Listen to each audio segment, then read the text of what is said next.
புத்திர சிகாரம் என்னது அப்படின்னா, புத்திர சிகாரம் பிள்ளையா இருக்கு. நம்மெல்லாம் பிள்ளைகள் அவருக்கு ராமேஸ்வரம். அவன் நம்ம பார்த்து எப்படி சொல்லுவான், மகனே மகனே அப்படிதான் கூப்பிடுவான்.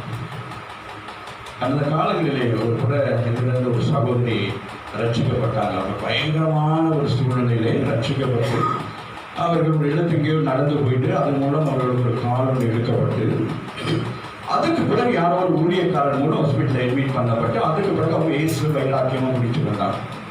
அப்போ இயேசுவை வைராக்கியமாக பிடித்து கொண்டபடியினால அவங்களோட வாழ்க்கையில் நிறைய பிரச்சனைலாம் இருந்துச்சு. ஓரளவுக்கு சோர்வாகி இப்போ ஆண்டவரை நல்லா பிரித்து கொண்டு இருக்கிறாங்க. அப்படி இருந்தும் நெருக்கடிகள் வருகிற பொழுது அவர்களால் தாங்கிக் கொள்ள முடியும். அப்போ ஒரு நாள் அந்த சகோதரி வீட்டில் கடன் பிரச்சனைகள், பல போராட்டங்கள், பிரச்சனை. நம்ம இயேசு ஏற்றுக்கொண்டோன்னா எல்லா பிரச்சனையும் சோல்வாகும்னு சொல்ல முடியாது. ஆண்டவர் சொல்லிட்டு உலகத்தில் உபத்திரம் உண்டு, இடம் கொள்ளுங்கள், நான் உலகத்தை என்ன செய்வேன். அப்போ உலகத்தில் பிரச்சனை இருக்கும். நான் வீட்டில் பிரச்சனை இருக்கும். பிரச்சனையே இல்லாத அப்படி ஒரு வீடாக இருக்குன்னா வீட்டில் பரவாயில்ல தான் நாமே. அப்போ வீட்டில் சண்டை இருக்கும், எல்லாம் மண்டே இருக்கும், டியூஸ்டே இருக்கும், வெனிஸ்டே இருக்கும், டேஸ்டே இருக்கும், ஃப்ரைடே இருக்கும், சாட்டர்டே இருக்கும். சண்டே மட்டும் நம்ம சர்ச்சுக்கு போகணும் ராமின்னு சொல்லுங்க. அப்போ இந்த மகளுக்கு அந்த பிரச்சனைகளும் அவமானங்கள் நிந்தைகளினால இந்த மகள் என்ன செய்யறான், தன் வீட்டில் இந்த என்னது அடுப்பெல்லாம் பார்த்துருப்பாங்க கிருஷ்ணாவையெல்லாம் என்ன சொல்லுவாங்க, என்னது நாமனே நம்ம சொல்லுவாங்களே மண்ணெண்ணெய், மண் பிளஸ் எண்ணெய், மண்ணெண்ணெய். இப்போ அந்த மகனுக்கு ஒரு முடிவு வந்துட்டு, ஹஸ்பண்டும் வேலைக்கு போயிட்டாங்க, மகன் சின்ன பையன் அவனே ஸ்கூலுக்கு போயிட்டான். இப்போ அவங்களுக்கு ஒரு முடிவு வந்துட்டு, நாம் என்ன செய்ய வேண்டும், இந்த உலகத்தில் இருக்கக்கூடாதுன்னு சொல்லி அந்த மண்ணெண்ணெயை எடுத்து ஊற்றி என்ன செய்ய வேண்டும், பற்ற வைத்துக் கொள்ள வேண்டும் என்று சொல்லி அவர்கள் என்ன செய்தார்கள், அதை எடுக்க போனார்கள். ஒரு சத்தம் வந்து கேட்டது. இன்னும் ஞானஸ்தானத்தில் இன்னும் ஒழுங்காக சபைக்கே வரல. ஆனால் ஆண்டவர் மகளே என்று கூப்பிட்டு, இப்போ அது என்ன ஒரு பெரிய ஒரு ப்ளஸ் பாயிண்ட் சொன்னால், நான் பெரும்பாலும் சபையில் இருக்கிற விசுவாசப்படி எல்லாரையும் மகள் மகள் தான் கூப்பிடுவேன், மகள் மகன் அப்படி தான் கூப்பிடுவேன். இப்போ இந்த சகோதரிக்கு மகளே என்று கூப்பிட்டு உடனே அவங்க நினைச்சிருக்கிறாங்க பாஸ்டர் தான் வந்து கூப்பிடுறாங்கன்னு சொல்லி தைரியமா பேசியிருக்கிறாங்க ஆண்டவர். அப்ப அவங்க சொல்றாங்க, அதுக்கு பிறகுதான் அந்த வீடு முழுவதும் ஒரு பெரிய ஒரு என்ன சொல்கிறார், ஒரு பயங்கரமான ஒரு வெளிச்சம். அந்த வெளிச்சம் 2 நாள் அவர்களால் சரியான ஒரு நிலைமைக்கு வர முடியும். உத்தரவு எல்லாம் எனக்கு போன் பண்ணி சொல்றாங்க, பாஸ்டர் நீங்க பேசுனீங்க, என்னோட நான் வரவே இல்லையம்மா அப்படின்னு. இல்லை நீங்க என்னை கூப்பிட்டீங்க மகள் என்று சொல்லி. அப்ப நான் சொல்றேன், என்னம்மா சொல்றேன், ஆமா ஆண்டவர் ரொம்ப பேசினார் அப்படின்னு. நம்மளும் கூட ஆண்டவருக்கு பேச மாட்டேங்கிறாரு. கூட ஒரு நல்ல ஆண்டவர் சுவாமின்னு சொல்லுங்க. அப்போ பாருங்க, அந்த மகள் என்று நான் கூப்பிட்டேன். அந்த மகளுக்கு ஒரு தைரியம் வந்துச்சு. நிறைய காரியங்கள் ஆண்டவர்களோடு கூட பேசினார் என்று சொல்லி நம்ம ஆண்டவர் பேசுகிறவராக, நாம மௌனமாக இருந்தால் அவர் பேசுகிறார். இப்ப இந்த ஸ்திரீ என்ன செய்யறான், எல்லாரும் இந்த பிள்ளையை அடக்கம் பண்ணுவதற்காக போகிற பொழுது அவள் என்ன செய்யறான், அழுது அழுது இப்ப அவள் அழுது கொண்டு போகவில்லை. எப்படி போகிறான், மௌனமாக போய் கொண்டிருக்கிறான். பிள்ளையை அடக்கம் பண்ணுவதற்காக அந்த சரீரத்தை எடுத்துக்கொண்டு எப்படி போகிறான், மௌனமாக போய் கொண்டிருக்கான். ஆனால் மனது பேசுகிறது. அந்த மனது என்ன பேசுகிறது என்பதை நான் சொல்லி நான் முடிக்க விரும்புகிறேன். அந்த மனதுக்குள்ள என்ன அவர் பேசுகிறார், அவர் என்ன சிந்திக்கிறார் என்பதை யார் காண முடியும்? யெகோவா மறக்கக்கூடாது. உங்களை இனிமே உங்களை ஜெபத்தில் ஒரு பெரிய ஒரு ஜெபம், யாருக்காச்சும் சுகம் இல்லைன்னா சிக்னஸ்னா நீங்க அங்க போயிட்டு அப்படின்னா அதெல்லாம் இல்லை, அவரை கூப்பிட்டால் போதும், அவர் வந்து சுகம் கொடுப்பார். இப்போ கேஸ் முடிஞ்சோன்னா என்ன சொல்றீங்க, கேஸ்காரரு அப்படின்னு கூப்பிடுறீங்க இல்லையா? வீட்டுக்காரரை கூட வீட்டுக்காரன்னு கூப்பிடுவாங்க, வீட்டுக்காரன்னு சொல்லுவாங்க, கேஸ்காரர் எப்படி சொல்லுவாங்க, கேஸ்காரர் அப்படின்னு சொன்னோன்னே என்ன நடக்குது, கேஸ் வந்துட்டுதான் இல்லையா? அந்த நம்பிக்கை இருக்கு இல்லையா? அப்போ நம்ம ஆண்டவர் எப்படி கூப்பிடணும், ரஃபா என்று கூப்பிடணும். பிரச்சனையோடு இருக்கிறீங்களா, எப்படி கூப்பிடுறீங்க, ஷாலோம், யெகோவா ஷாலோம், சமாதானத்தின் தேவனே. வீட்டுக்குள்ள நெருக்கம், குடும்பத்துல பிரச்சனை, பெரிய ஜெபங்களால பண்ண முடியாது. ஆனா பரிசுத்த ஆவியானவர் என்ன செய்யணும், உங்களுக்காக பெருமூச்சுகளோடு விண்ணப்பம். அப்ப நீங்க என்ன செய்யணும், யெகோவா ஷாலோம் அப்படின்னு கூப்பிடுற பொழுது சமாதானத்தின் தேவன் சொல்லு மகளே அப்படின்னு சொல்ல சொல்லு. உங்களுக்கு சீக்கிரம் நான் சொல்றேன், பெரிய ஜபம் நம்ம செய்யணும் இல்லையா, நல்லது தான். பெரிய அதுக்காக சின்ன சின்ன ஜபமா அவங்களை சின்ன ஜபத்துக்கு நல்ல பதில் ஆண்டவர் கொடுப்பான். 100 அதிபதிகளை ஜெபப்படி அழகா சொல்றாங்க, ஒரு வார்த்தை மட்டும் சொல்லுங்க ஆண்டவர், அவ்வளவுதான். அந்த வார்த்தைகள் என்ன இருக்கிறது? வல்லமை. வல்லமைனா என்னது? அது என்னது வல்லமை? இயேசு கிறிஸ்து ராமின்னு சொல்லுங்க. வார்த்தை என்றாலும் இயேசு கிறிஸ்து தான். யோவான் அழகாக எழுதுகிறார், ஆதியிலே எப்படி இருந்தா வார்த்தையாக இருந்தார், அவர் மாமிசமாக இந்த பூமியில வெளிப்பட்டார். ஆகிய வார்த்தை என்பது என்னது? அது வல்லமை உள்ளது. அப்ப கர்த்தருடைய பிள்ளைகளை வாயிலிருந்து வருகிற வார்த்தைகள் எப்படி இருக்க வேண்டும்? அது வல்லமையாக இருக்க வேண்டும், அது விசுவாசமாக இருக்க வேண்டும். அந்த வசனம் போய் கிரியை செய்கிறதாக இருக்கிறான்னு சொன்னார். அதுதான் அந்த விசுவாசம் தான் நமக்கு வர வேண்டும் ராமின்னு சொன்னார். ஆகவேதான் அவர்கள் சொல்லுகிறார், அந்த 12 வருடங்கள் பெரும்பாலும் ஜெபம் என்னது? அந்த வஸ்திரத்தை நாம அப்படி இருப்போம். ஜெபமெல்லாம் முடிச்சு ஆமையின் போட்டு விடுதலை ஆனது பிறகும் பாசல் ஜெபிக்கணும், பாசல் கைவிட்டு ஜெபிக்கணும் அப்படின்னு சொல்லி அப்படியே ரேஷன் கடைக்கு என்னது சக்கரை வாங்க போற மாதிரி போய்கிட்டு இருக்கோம். அது சுகமாக்கி முடிச்சுட்டு நம்முடைய நம்பிக்கை என்னது? நல்லதுதான். பாஸ்டர் கைவிட்டு ஜெபிக்கிறதா நல்லதுதான், பிளஸிங் தான், இல்லைன்னு சொல்லலை. ஆனால் நம்முடைய விசுவாசம் நம்பிக்கை எப்படி இருக்க வேண்டும்? ஆமாம், அவருடைய வீட்டுக்கு வந்திருக்கீங்க, அவர் வீட்டுக்கு வந்து அவர் என்ன செய்வார்? உங்களுக்குரிய எல்லாவற்றையும் கொடுக்கிறார் இல்லையா? அதுதான் நமக்கு விசுவாசம். அந்த விசுவாசத்துக்கு தான் நம்ம சபைகளும் விசுவாசிகளும் ஊழியக்காரர்கள் இருப்பார்களானால் இந்த தேசத்துக்கு ஒரு பெரிய ஒரு ஆசையை தருவார். என்னுடைய ஊழியம், உங்க ஊழியம், உங்க விசுவாசி, எங்க விசுவாசி சொல்றதுனால தான் நம்ம எல்லாம் தனிக்க இதனால நம்ம தனித்து இருக்கனால என்ன நடக்கிறது? பிசாசானவனுக்கு உள்ளே புகுந்து விளையாடுவதற்கு இலகுவாக இருக்கிறான் என்று சொன்னார். அவர் பக்க வழியாய் வருவதற்கு யார் காரணமாக இருக்கிறோம்? கர்த்தரை ஏற்றுக்கொண்ட நமக்கு தான். நாம் 2 விசுவாசப்படுகிற 2 சபையிலிருந்து போறாங்க. எப்படி போறாங்க? பஸ் கூட கொஞ்சம் கிராஸ் பண்ணி அப்படி ஒண்ணு என்ன செய்யும்? அப்படி நின்று போகும். இந்த 2 சபைக்கு போற விசுவாசப்பட எப்படி போவாங்க? இது கையிலையும் பயன்படுத்தும், அது கையிலும் இது இப்படி போகும், அது அப்படி போகும். மாற்ற வேண்டும். நமக்கு பெரிய ஒரு சுவிசேஷம் என்ன சொல்லுங்க பார்ப்போம். நம்ம பெரிய ஒரு சுவிசேஷம்னா எது சொல்லுங்க பார்ப்போம். ஒருத்தரை பார்த்து சிரிச்சா போதும், ஆமா. நம்ம சபையிலே ஒரு புதுசாரி கட்டினாலே சிஸ்டர் கொரோனாவுக்கு ஸ்கேன் பண்ணுற மாதிரி மேலே கீழே அப்படி பார்ப்போம் இல்லையா? அப்படிதானே இருக்கிறோம் மாமே. அந்த ஆகவே ஆண்டவர் இருதயத்தை பார்க்கிறார். எல்லாரும் அவருடைய முகத்தை பார்த்தாங்க, எல்லாரும் கண்ணீர், எல்லாரும் ஆறுதல் சொன்னார்கள். சிறு பிள்ளையா இருக்கக்கூடிய என்னுடைய தகப்பன், என் தாய் மறித்து போய்விட்டார்கள்.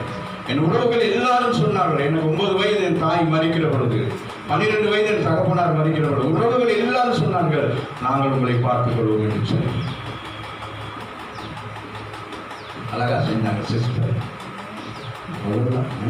உலகத்தின் அன்பு, உலகத்துக்கு சிநேகம் அப்படிதான் நல்லா இருக்குன்னு என்ன செய்வாங்க? மாஞ்சி வருவாங்க. ஆமாங்க, அப்படியா ஒருத்தர் வருவாங்க, ஒருத்தர் வருவாங்க. ஆனால் ஒன்றுமே இல்லாத ஒரு சூழ்நிலை வரணும் என்ன செய்வாங்க? எல்லாம் கடந்து போயிடுவாங்க ராமின்னு சொல்லுங்க. ஆனால் எங்களை ஆமிங்க நாங்கள் நம்பாத, அறியாத, அவரை குறித்து எதுவுமே தெரியாத ஒருவர் எங்களோடு கூட நாம பிரயாணம் பண்ணினார். அவர் எங்களை முன்னும் பின்னும் நடத்தி இன்றைக்கு அவருடைய பிள்ளைகளாக இருக்கிறோம் ராமின்னு சொல்லுங்க. என் சகோதரி இலங்கையில் ஒரு பெரிய ஊழியம் செய்து கொண்டிருக்கிறார். என் குடும்பத்தார் எல்லாரும் ஆண்டவரை ஏற்றுக்கொண்டு எல்லாரும் ஊழியம் செய்து கொண்டிருக்கிறார்கள். விசுவாசிகளாக இருக்கிறாங்க, எல்லாரும் ஊழியம் செய்கிறாங்க. அந்த இழப்பு எங்களுக்கு எப்படி இருக்கிறது? எங்களுக்கு சந்தோஷமா. ஏன்னா அவர்கள் உலகத்துக்கு பிறகு என்றைக்கோ ஒரு நாள் அந்த தாயின் தகப்பன் மறிப்பார்கள். ஆனால் இன்றைக்கு எனக்கு தாயின் தகப்பனாக இருக்கிற இந்த தேவன் ஒரு நாள் மறிக்க மாட்டார்கள். அதான் எங்களுக்கு எனக்கு பெரிய சந்தோஷமா. எல்லா இழப்புகள் தான். அநேக நேரங்கள் நான் யோசிப்பேன், யோபு எல்லாவற்றையும் இழந்தவன் தனித்திருந்தான். அதுபோல எங்கள் குடும்பத்தில் நாங்கள் எல்லாரும் இருக்கிறோம் என் தாய் தகப்பன் இழந்து கொடுத்தோம். ஆனால் இன்றைக்கு அந்த இழக்காத ஒன்றை நாங்கள் பிடித்துக் கொண்டிருக்கிறோம். ஆகவே இந்த மகளுக்கு ஒரு பெரிய ஒரு இழப்பு, அது ஈடு செய்ய முடியாது. ஆனால் ஆண்டவராகிய கர்த்தர் என்ன சொல்கிறார் பார்ப்போம். கர்த்தர் அவரை பார்த்து அவர் மேல் என்ன செய்கிறார்? மனதுருகி அல்லாத இந்த எல்லாரும் சொன்ன வார்த்தைகள் என்ன இருந்தது? என்ன இருந்தது? ஒரு கனிவு இருந்தது. ஆமீன். ஒரு ஏதோ ஒரு இருந்தது. ஆனால் இந்த அல்லாதே என்று சொன்ன வார்த்தைக்குள் என்ன இருந்தது? என்ன இருந்தது? அற்புதம். இந்த வார்த்தை அவர் வாயிலிருந்து வர்ற நேரத்துல என்ன இருக்குது? அற்புதம் செயல்பட தொடங்க சொல்லுங்க. அப்ப அந்த இருதயத்தில் அவர் என்ன நினைத்தார் என்று சொன்னார், அதுதான் நான் பார்த்து நான் முடிக்க விரும்புகிறேன். அப்ப அவருடைய இருதயம் எப்படி இருந்தது? அவர் என்ன யோசிக்கிறார்? இப்ப நம்ம எல்லாருமே நல்லா யோசிக்கணும். வேதத்தை நம்ம என்ன வேதத்தில் இருக்கிற வார்த்தைகள் வசனங்களை நாம் என்ன செய்ய வேண்டும்? ஒவ்வொரு வார்த்தைகளையும் வசனங்களை நாங்கள் விசுவாசித்து அறிக்கை செய்ய வேண்டும். ராமின் சொல்லுது. அப்ப நம்முடைய வாழ்க்கையில அற்புதம் நடக்கும், அதிசயம் நடக்கும். அந்த வார்த்தை இப்ப பாருங்க என்னது? ஒரு வழக்குக்கு போனா லோயர்மார் என்ன செய்வாங்க? லோயர் என்ன சொல்லுவாங்க? ஒரு பிரச்சனை அதுக்கு போனா என்ன சொல்லுவாங்க? இந்த சட்டத்தின்படி என்ன நடக்கும் இவைகள் அப்படின்னு சொல்லுவாங்க. ஒரு சட்டத்தின்படி தான் சொல்லுவாங்க. ஒரு பிரச்சனை, ஒரு கணவன் மனைவி பிரச்சனையோ, ஒரு குடும்ப பிரச்சனையோ, ஒரு வீட்டு பிரச்சனையோ, அப்படி பல பிரச்சனைகள் வருகிற பொழுது இந்த பிரச்சனைக்கு என்ன சொல்லுவாங்க? இந்த சட்டத்தின்படி என்னது இவைகள் இருக்கிறதன்படி தான் பேச வேண்டும் என்று சொல்லி ராமின் சொல்லுங்க. உங்களுக்கும் எனக்கும் கர்த்தர் ஒரு சட்ட புஸ்தகத்தை கொடுத்திருக்கார். ராமின் சொல்லுங்க. இதை நீங்கள் விசுவாசிக்க வேண்டும். ஒரு முறை நான் இந்த காலத்தை எடுத்து வாசித்துக் கொண்டே இருந்தேன். அப்ப தமிழ்ல எழுதிருக்கிறது அதிகாரம் அடிச்சு. ஆமா. அப்ப ஆங்கிலத்துல சாப்டர் என்று சொல்லப்பட்டிருக்கு. அப்ப நான் இதுல அதிகாரமும் அதுல சாப்டர், இதுல அதிகாரம் சாப்டர். அப்பொழுது அசரீதியான ஒரு சத்தம் வந்தது. This is not a chapter, this is my law. என்னுடைய சட்டம் என்று சொன்னார். ராமின் சொல்லுங்க. இந்த சட்டத்தோட உலகத்திற்கு ஒருவன் வழக்கு வாட முடியாது. ராமின் சொல்லுங்க. இந்த சட்டம் உங்களுக்கு எனக்கும் நீதி செய்கிறதாக இருக்கிறது. அதுதான் ஆண்டவர் சொன்னார், இது என்னுடைய லோ, இதை நீ பயன்படுத்துவாய், நான் இதன் மூலமாக நான் என்ன செய்வேன்? உன்னோடு கொண்டது பெரிய காரியங்கள். ஆகவே இந்த இடத்துல ஆண்டவர் சொல்லுகிறார், பாருங்கள், மனதுருகுகிறார். நம்ம ஆண்டவர் என்ன செய்கிறார்? யெகோவா ராபாவுக்கு அற்புதம் செய்ய முடியும், அதிசயம் செய்ய முடியும். அங்கே யாரு? மரியாள் மாத்தாள் அழுகிற பொழுது ஆண்டவர் என்ன செய்கிறார்? அவளோடு கூட அழுகிறார். அவருக்கு தெரியும் அடுத்து என்ன நடக்க போகிறேன்னு. ஏன் அவர் அழுதார்? அழுகிற வீட்டில் நம்ம என்ன செய்யணும்? நம்ம பிரார்த்தனை தான்.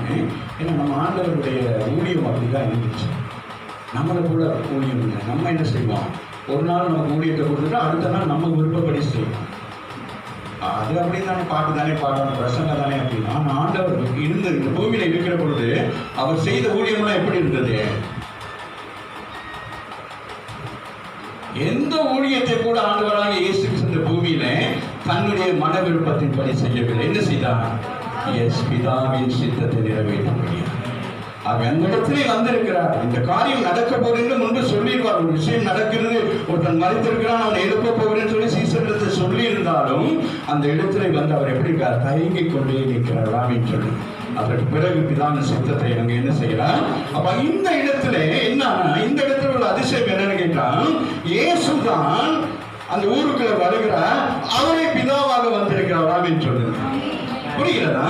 ஏன்னா அந்த ஸ்திரீ என்ன நினைக்கிறார்? இயேசுவை அவள் அறியவில்லை. ஆனால் அந்த ஸ்திரீ யாரை அறிந்திருந்தார்? பிதாவை அறிந்திருந்தார். ராமின் சொல்லுங்க. புரியுதவங்க எல்லாருக்கும்? ஆகவேதான் ஆண்டவர் அந்த இடத்துல என்னவாக மாறினார்? பிதாவாக மாறினார். ராமின் சொல்லுங்க. ஆகவேதான் இந்த இடத்துல கர்த்தர் என்று சொல்லப்படுகிறது. ஆகவே இந்த கர்த்தர் என்ன செய்கிறான்னு சொன்னா, அவர்களுடைய இருதயத்தில் உள்ள அங்கலாய்ப்பை எப்படி அறிந்திருக்கிறான்னு சொன்னா, அவருடைய இருதயத்தில் எப்படிப்பட்ட ஒரு அங்கலாய்ப்பு அவர்களுக்கு இருந்தது என்று சொன்னா, அவள் என்ன நினைக்கிறார்? இந்த தேசத்திலே, அவன் இந்த உலகத்திலே அவன் எத்தனையோ தீர்க்கதரிசிகள் இருந்தார்கள். எலியா என்ற ஒரு தீர்க்கதரிசி இருந்தான். அந்த தீர்க்கதரிசி என்ன செய்தான்? மரித்து போன பிள்ளையை எழுப்பினான். எலிசா என்ற ஒரு தீர்க்கதரிசி இருந்தான். எழுப்பினான் என் பிள்ளையை. இந்த தேசத்தில் ஒரு தீர்க்கதரிசி இல்லையா என்று சொல்லி அவள் என்ன செய்தான்? மனதிலே அவள் அங்கலாய்த்தாள். ராமின் சொல்லுங்க. இந்த அங்கலாய்ப்பை என் ஆண்டவராக இயேசு கிறிஸ்து அறிந்தார். அப்ப இயேசு கிறிஸ்து என்ன செய்கிறான்? யெகோவா ராபாவாக வெளிப்படுகிறார். ராமின் சொல்லுங்க. உங்கள் அங்கலாய்ப்பை கர்த்தர் இந்த பகல் வேளையில் அறிந்திருக்கிறார். உங்களுடைய தேவைகள் என்ன என்று கர்த்தர் அறிந்திருக்கிறார். உங்களுடைய சரீரத்திற்கு பலவீனம் என்ன என்பதை அறிந்திருக்கிறார். ஆமீன். ஆகவே அவர் மனுஷனை பார்த்து, முகத்தை பார்த்து ஆமீன் அவர் பேசுகிறவர் அல்ல. நம்முடைய இருதயம் எந்த அளவுக்கு உடைக்கப்பட்டிருக்கிறது என்பதை அவர் என்ன செய்திருக்கிறார்? அறிந்திருக்கிறார். ஆகவே அந்த ஸ்திரீயுடைய உள்ளத்திலே இருந்தது அந்த சத்தம், அவருடைய மூச்சு, அது எப்படி இருந்தது? இந்த தேசத்திலே எலியாவின் தேவன் எங்கே எலிசாவின் தேவன் எங்கே? எனக்கு உதவி செய்ய தேவன் இல்லையோ என்று சொல்லி அவள் வேதனைப்பட்டார். ஆண்டவர் கலங்கி நின்றார். உங்களுடைய விசுவாச அறிக்கை ஆண்டவர் என்ன செய்ய வேண்டும்? அற்புதங்களை செய்ய வைக்க வேண்டும்.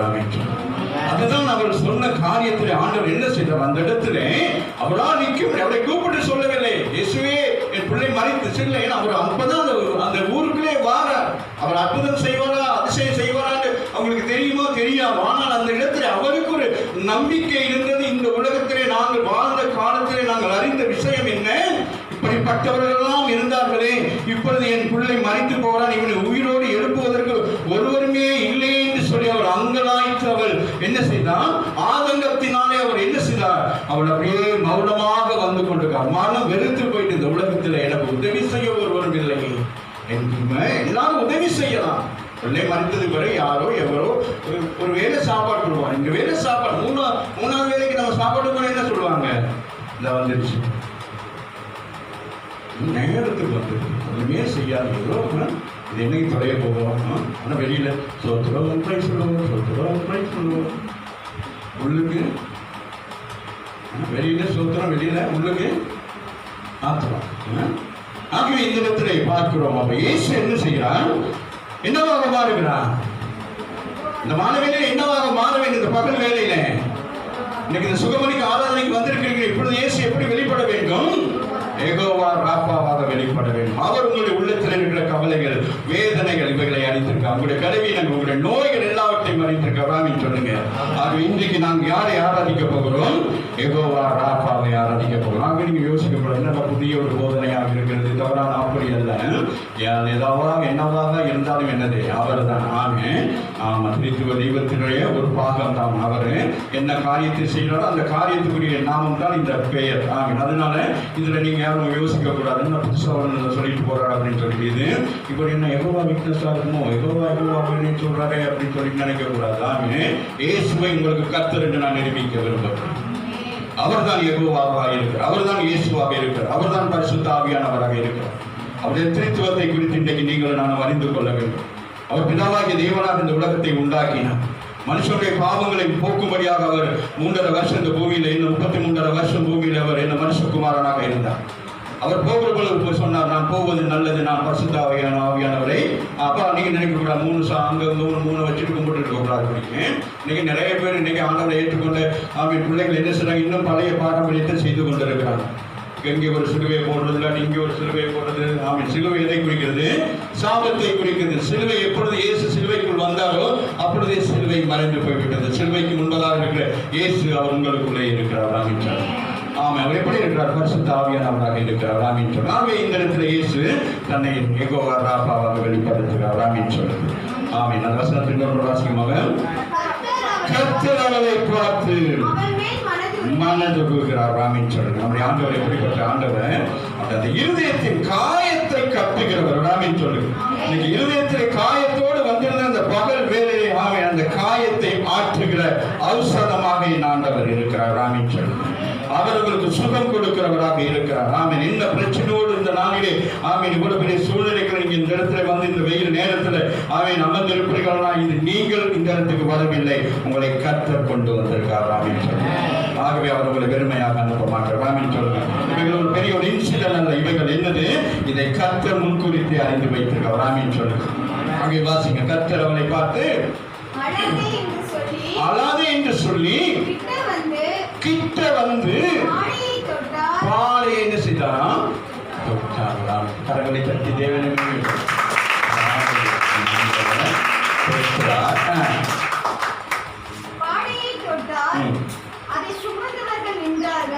பாடை தொட்டனை நடத்தி எல்லாம் அப்படியே நிற்கிறாங்க. ஒரு ஆமீன் சொல்லுங்க.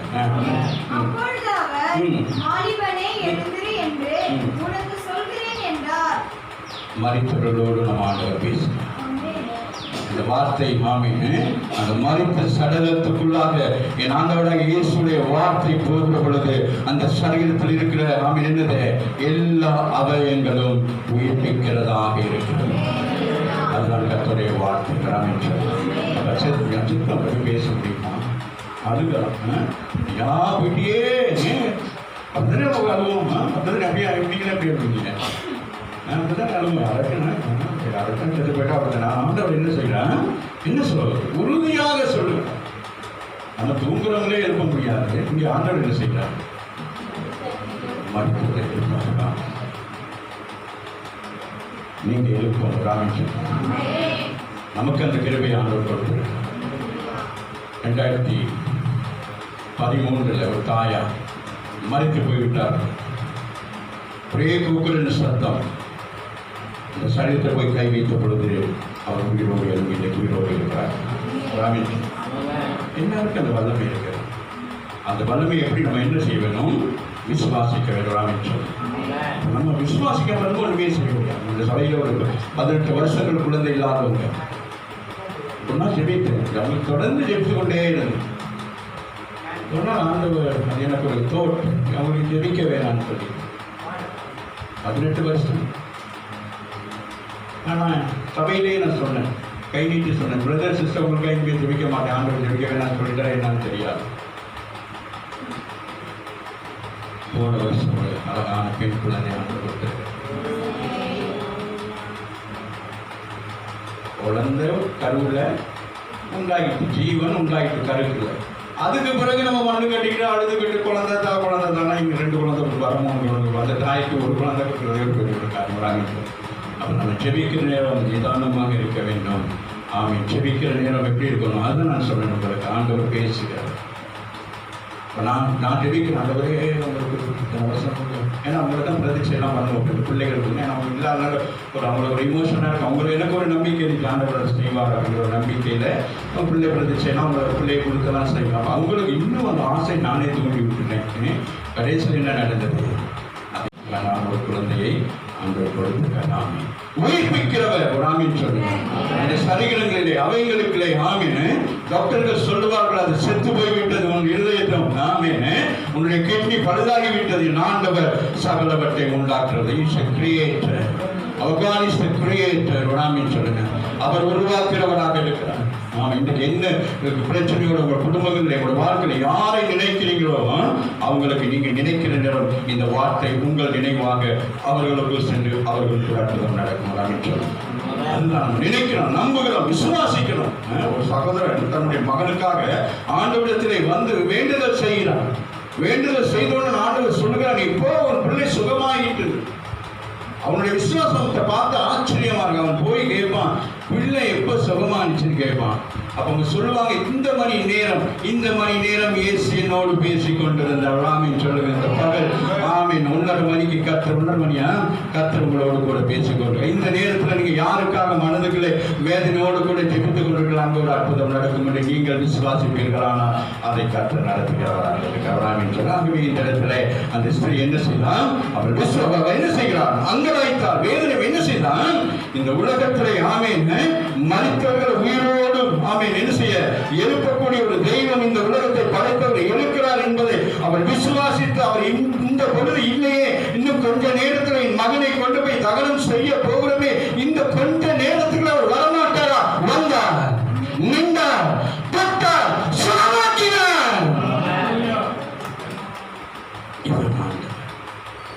இப்படிப்பட்ட ஆண்டோட தான் நீங்கள் நான் ஆராதித்துக் கொண்டிருக்கிறோம். அழுது போல என்ன செய்யலாம், இந்த வைராக்கியம் இன்னும் கொஞ்ச நேரத்துக்கு என் பிள்ளை, இன்னும் கொஞ்ச நேரத்துக்கு என் பிள்ளையை மண்ணுக்குள்ளாக கொண்டு போக போறாங்க. இன்னும் கொஞ்ச நேரத்தில் அடக்கம் பண்ணிவிட்டால் இந்த பிள்ளையின் கண்களினால் பார்க்க முடியாது என்று சொல்லி அங்கலாய்த்துக் கொண்டு அந்த ஒரு நிமிஷம் நொடி பொழுது சம்திங் ஏதாச்சும் நடக்குமா இயேசுவிடத்திலே அதை கண்டார். ஆகவே அவர் மனதுருகி சொன்னார், நீ கவலைப்படாதே, நான் அந்த யெகோவா ராஃபா, உன் கவலை உன் வேதனைகளை நான் கண்டேன், உன் வாழ்க்கையை ஞாபகம் ஒரு பெரிய அற்புதத்தை நான் செய்ய போகிறேன். நான் இந்த ஊருக்குள்ள வந்து நான் என்ன அற்புதம் செய்ய போகிறேன், என்ன அதிசயம் செய்ய போகிறேன் நான் நினைத்து கொண்டு வந்தேன். ஆனால் எதிர்பாராத விதமாக நான் செய்த அற்புதம் எப்படிப்பட்ட அற்புதம், உயிர்ப்பிக்கிற ஒரு அற்புதம். இன்னைக்கு ஆண்டவர் நம்மை உயிர்ப்பிக்கிறார். இன்றைக்கு நம்மை உயிர்ப்பிக்கிறார். ஆமென், அல்லேலூயா.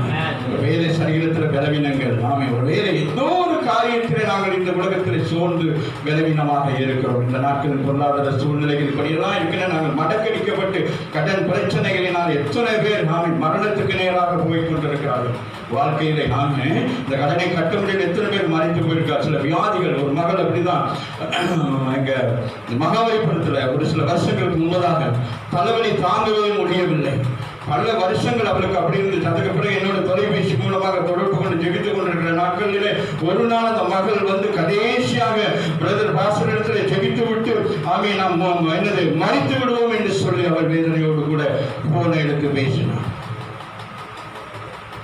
நான் ஜெபித்து முடித்தவுடன் கட்டாயி கட்டாலும் நம்ம மனுஷன் தானே, ரொம்ப முட்டோட கட் பண்ணது என்ற உள்ள எவ்வளோ கொழுப்பாக இருக்கும் அப்படின்னு நம்ம நினைப்போம்.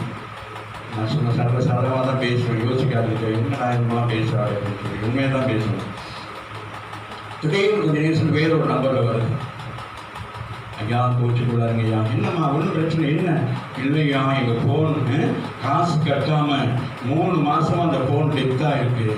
ஃபோன் எடுத்து ஏதோ ஒரு விஷயத்தை நான் ஃபோன் எடுத்தேன், அந்த ஃபோன் வேலை செஞ்சிச்சு. டெத்தான ஃபோனை கூட ஆண்டவராக்கு வரலாமே.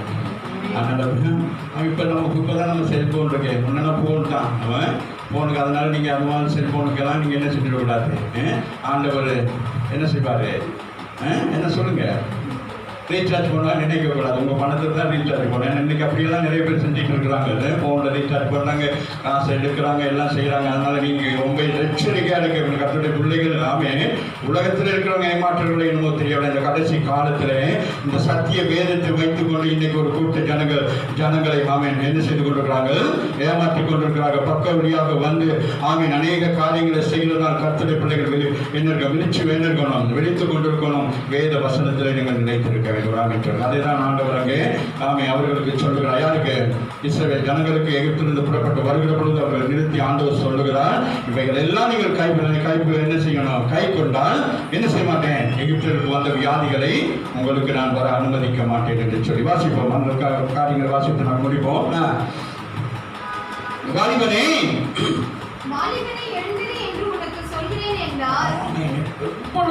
யோசிச்சு பாருங்க, எப்படி இருக்காங்க இருக்கிறவங்களுக்கெல்லாம் எப்படி இருந்திருக்கும், எப்படி இருந்திருக்கும் சொல்லுங்க பாருங்க. நிறைய பேருக்கு ஆச்சரியமா இருக்கு, சில பேருக்கு நம்ம அப்படியே தானே வாழ்ந்துக்கிட்டே இருக்கிறோம். அற்புதம் அடையாளங்களை அப்படிதான் நம்ம நினைக்கிறோம். ஆளை பார்த்து தான் நம்ம இவர் சொன்னாலும் இவருக்கெல்லாம் அற்புதம் செய்வாரா இவரெல்லாம் அப்படின்லாம் யோசிப்பாங்க. அந்த மாதிரி அங்கே பல பிரச்சனைகள். ஆனால் நம்ம அந்த அவிசுவாசமான காரியங்களை அப்படியே நம்ம என்ன செய்யக்கூடாது, போகக்கூடாது. அந்த விசுவாசம் எப்படி இருக்க வேண்டும், உண்மையாக இருக்க வேண்டும். உங்கள் விசுவாசத்தின் பார்க்கலாம், கிறிஸ்துவினுடைய விசுவாசத்தின்படி ஆண்டவர் என்ன செய்கிறார், வாசிங்கள். கரங்களை தட்டி தேவனை மகிமைப்படுத்துகிறார். புரியுதா? என்னது, நீங்கள் அமைதியாயிருந்தால் அவர் பேசுவார், அவர் பேசினால் நீங்கள் பேசுவீர்கள். புரியுதா? அமைதியாக தானே கிடந்தான். ஆண்டவர் பேசணும்னு என்ன நினைச்சு அவன் எழுப்பி பேசினான். அப்போ ஆண்டவர் எப்படிப்பட்ட ஆண்டவர், நாமே அவர் மறித்து கிடந்தான். எத்தனை நாள் பேசாமல் எப்படி இருந்திருப்பான். அவன் எழுப்பி என்ன செய்யலாம், என்ன செஞ்சிருப்பான் சொல்லுங்க பார்ப்போம். சும்மா சாதாரணமாக இருக்கிறேன், எப்படி இப்போ என்ன பேசியிருப்பான். அதை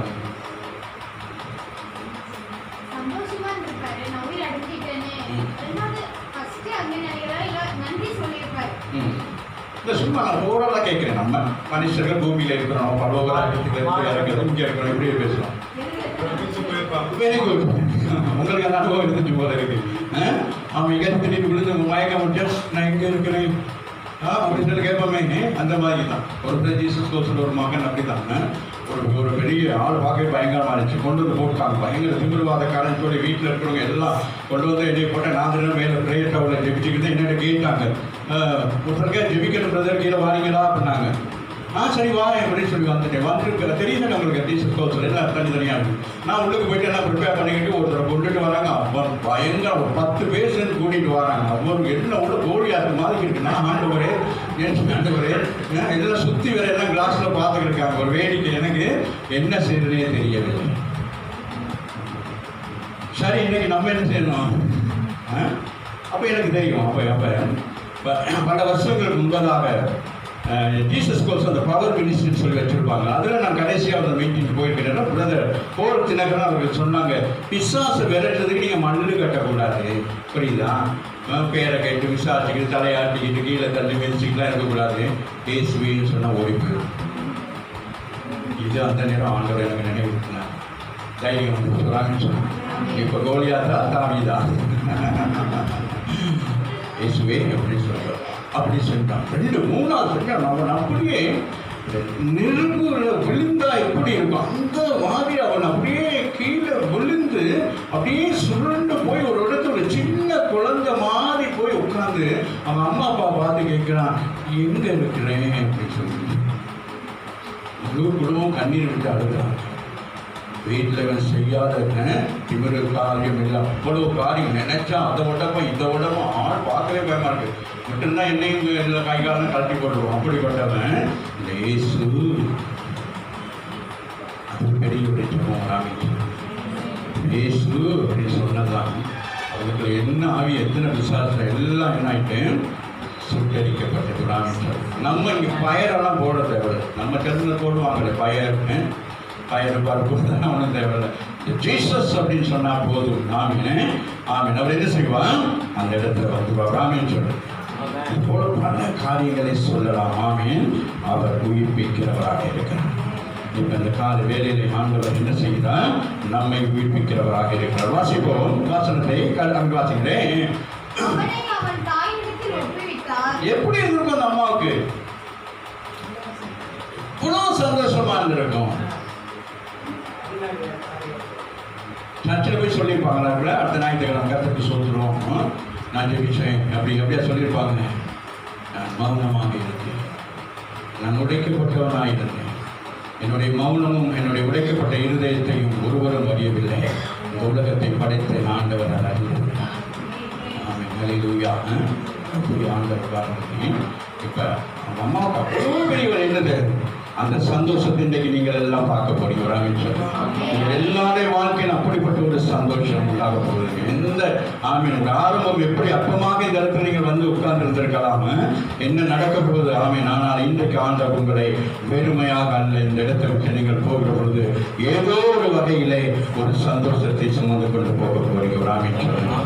அவர் ஆமீன். அவர் வீட்டிலிருந்து அவர் வருகிற பொழுது ஆமீன் அவர் என்ன சொன்னா ஒரு அடக்க ஆராதனையோடு கூட அவர் வருகிறார். ஆமீன். நான் என்ன சடக்கம் பண்ணிவிட்டு நான் தனிமையாக இந்த வீட்டுக்குள் வந்து நான் எப்படி நான் தனிமையாக இருக்க போகிறேன், நான் இருப்பேனா அல்லது நான் மறித்து போக போகிறேன் என்று கூட ஒரு வேலை அவர் என்ன நினைத்திருக்கலாம்?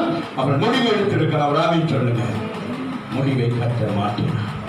அவர் முடிவை மாற்றினார். உங்கள் வாழ்க்கைகளிலும் ஆண்டவர் இன்னைக்கு அநேக காரியத்தை மாற்ற விரும்புகிறார். ஆமீன் சொல்லுங்க. நம்ம எடுக்கிற முடிவுகள் அப்படித்தான்.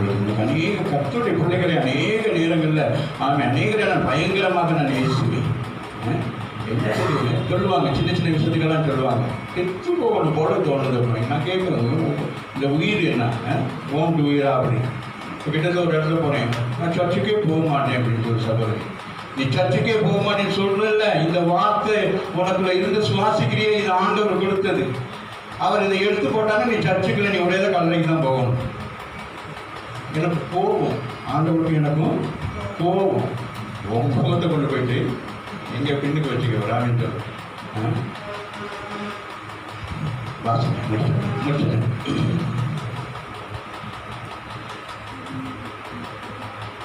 வாசிக்கமாக்கா. எல்லாருக்கும் இந்த அற்புதம் என்னத்தை கொண்டு வந்தது? என்ன பயம்? என்ன பயம்? உங்களை பார்க்குற நேரம் எல்லாரும் என்ன சொல்லுவாங்க? இங்கே பாரு, கையில் ஒரு பைபிளை தூக்கிட்டு போகுது. இதுக்கு என்ன தெரியும்? உங்க வீட்டிலே கடன் பிரச்சனை, கஷ்டம், இது என்ன செய்யணும்? நீ கையை நீட்டி ஒருத்தருக்கு அற்புதம் செய்கிற பொழுது உன் பகுதியில் இருக்க அத்தனை ஜனங்கள் உனக்கு பயப்படுவார்கள். ராமின் சொன்னாங்க. அந்த பயத்தை கற்றுக் கொண்டு வருவார். ராமின் சொல்லு கொண்டு வர மாட்டாரா? அது மாதிரி நீங்க மாறணும். ராமின் சொல்லு. ஏசு இந்த அற்புதத்தை செஞ்சோன்னு அங்கே கேள்வி கொடுத்து செஞ்சவங்களா கூட இருந்திருக்கலாம். இதெல்லாம் நடக்குமான்னு பாடிட்டு கூட ஒரு மாதிரி செஞ்சு இருந்திருப்பாங்க. இதெல்லாம் நடக்குமா?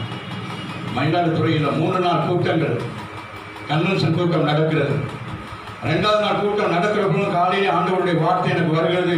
நீ பூமியில எதை கட்டுகிறாயோ அது பரலோகத்திலே கட்டப்படும், பூமியில எதை கட்ட வைப்பாயோ அது என்னது பூமியிலே கட்டவிழ்க்கப்படும். இந்த சப்ஜெக்ட் ஆண்டவர். அப்போ நான் பார்த்தீங்கன்னா அதோடைய 3 நாள் செய்தி கொடுத்தீங்க, நானும் செய்தி ப்ரிப்பேர் பண்ணிட்டு இப்போ இடையில இந்த வசனத்தை எங்கே புகுத்துறதுன்னு எனக்கு தெரியும். திடீரென்று 4 மணிக்கு வந்து சொல்கிறாங்க, இன்னைக்கு கூட்டம் நடத்த முடியாது, பெரிய மழை இருந்துச்சு. உடனே நான் விடுதிகளோடு ட்ரெஸ் எல்லாம் பண்ணிட்டு அங்கே போயிட்டு மேடையில் உட்கார்ந்துருக்கிறேன். ஒரு இஸ்லாமிய சகோதரர் அப்படியே என்ன சுற்றி மட்டும் பார்க்கலாம், சுற்றிலும் மழை பெய்து கொண்டிருக்கிறது. அவன் அங்கே பார்த்தா அந்த மழை அப்படியே நேர மைதானத்துக்குள் வருகிறது. அப்பதான் எனக்கு தெரியும், ஏதோ ஒரு சம்பவம் நடக்க போகிறது. என்ன தைரியமோ என்னவோ தெரியலை. அந்த வார்த்தை எனக்குள் இருந்தபடினால் போய் அங்கே சுடிக்கிற பொழுது அவன் கத்த அந்த மலை அப்படியே நிறுத்தினார். கரங்களை தட்டி தேவனமே நான் ஏன் இவைகளை உங்களுக்கு நேர் சொல்கிறேன், என்னை மேன்மைப்படுத்துவதற்கல்ல. நீங்கள் கேட்டுக்கொண்டிருக்கிற இந்த சத்தியம் மேன்மையானதாக இருக்கிறது, யாரையும் பயன்படுத்துகிறதா. எங்கோ ஒரு தேசத்தில் பிறந்து நான் இந்த தேசத்தில் வந்து கர்த்தருடைய வார்த்தையை சொல்கிறேன்னு கேட்டால், அன்றைக்கு நான் மரணத்தில் இருக்கிற போது எனக்கு ஜீவனை கொடுத்து என்னை உயிரோடு வைத்திருக்கிற அந்த ஆண்டவருக்காக வேண்டிதான் அந்த தேசத்தில் நான் வந்து நின்று கொண்டிருக்கிறேன்.